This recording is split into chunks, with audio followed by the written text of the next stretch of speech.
where did you and Grandad meet? Well, in actual fact, I was 16, yeah, and I used to be believe it or not, a Sunday school teacher.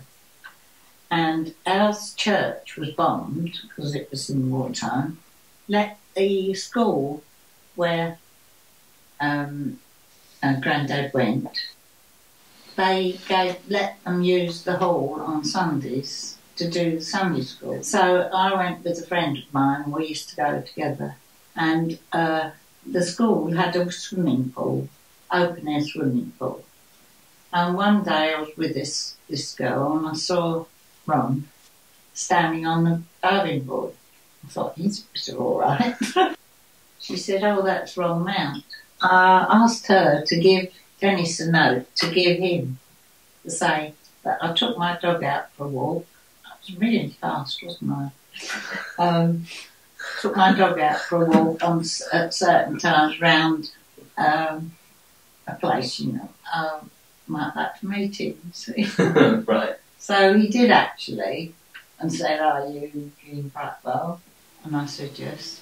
And that's how it started. But anyway, we got to the stage where then we just kept going out with each other, and then the war broke out, so he had to go in the army. He got called up. So he was stationed in York for a time, and his mother and I got on very well with his mother. We went up there to see him once, because she thought I was really good looking. And I had red hair and very fancy. And he said, and she said, oh, there were loads of American soldiers there, American forces there. And she said, she used to make faces at these Americans because they used to look at me, you know.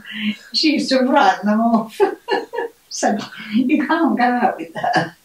And then he got called up, properly stationed in India. Basically sent to India to train for... As an officer. As an officer, to train, but basically in case the Japanese invaded India, or if we had to invade Japan.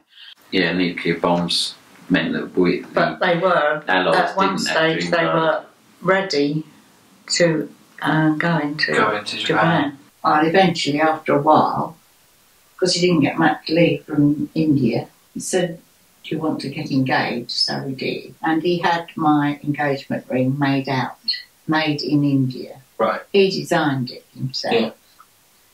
And he got somebody, because they weren't supposed to do it, somebody to sneak it back into England and send it to me, see. I had my photo taken with it on to let him know that I'd got it.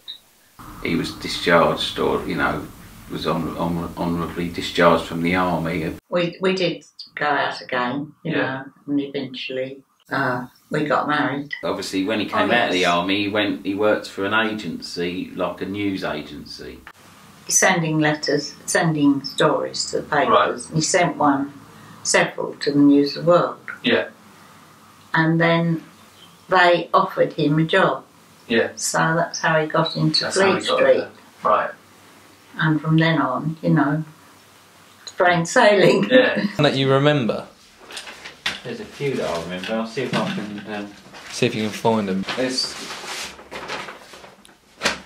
Norman Scott and Jeremy Thorpe.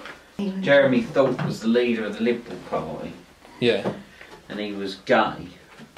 Yeah. And at the time, you know, people just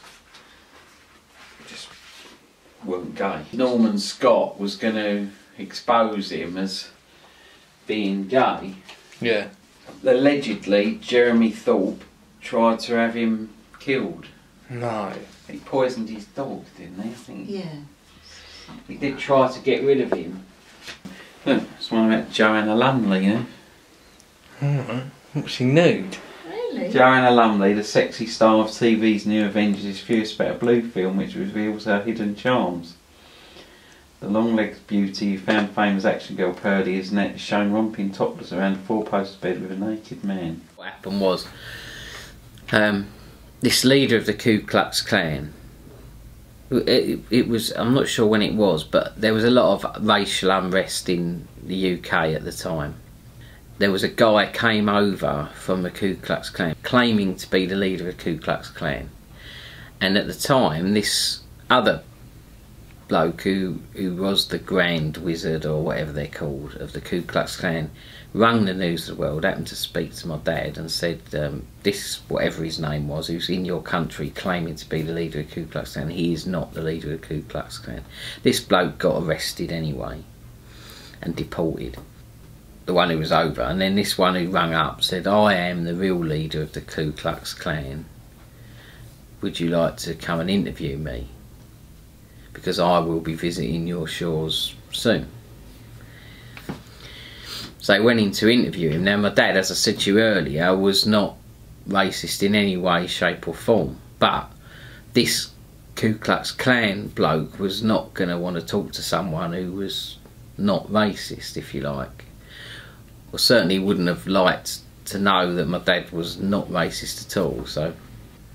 So he went in and he walked into the room, and this guy was sitting there behind a big desk or whatever, and around the room were 4 or 5 or whatever bouncers type people, big beefy guys, and during the interview they were pointing like shotgun or guns at, right, I don't know what sort of guns, but pointing guns at my dad's head, and if, you know, he said anything that upset him, they could well have shot him. What was he like as a dad, as a child, as you remember it?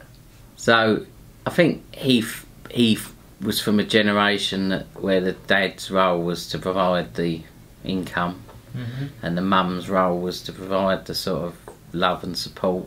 And although he'd always be supportive, he wasn't great at showing his like affection for us, really.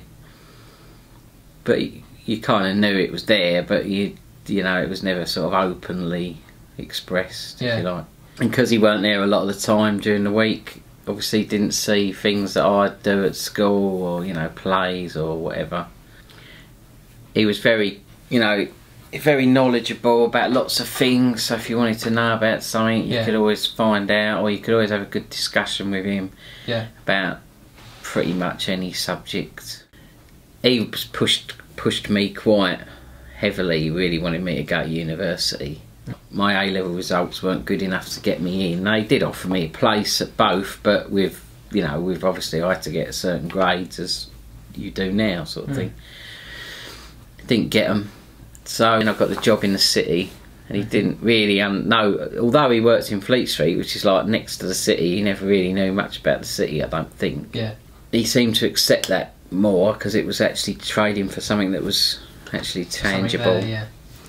And he did accept my career from that point on. I think, you know, in a way, he was probably right. He wanted me to have some sort of a career. I mean, the thing is, although he probably sounds quite strict and stern, he could have, and, you know, we obviously did have fallings out, as all parents and kids do. But, you know, he could be a laugh. He was very kind of stuck in his ways, like in his routines at home. He'd sit in the bath for hours, and he'd always want to watch the news at, you know, but you knew that that's what his routines were.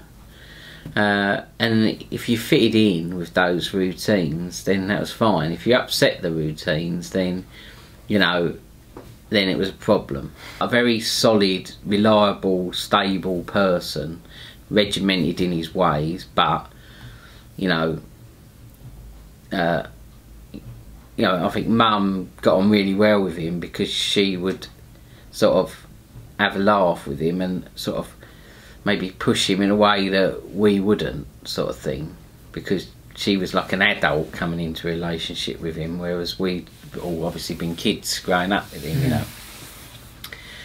And he knew what he wanted, and he like say he didn't have time. He didn't like wasting time on things that he didn't have any interest in.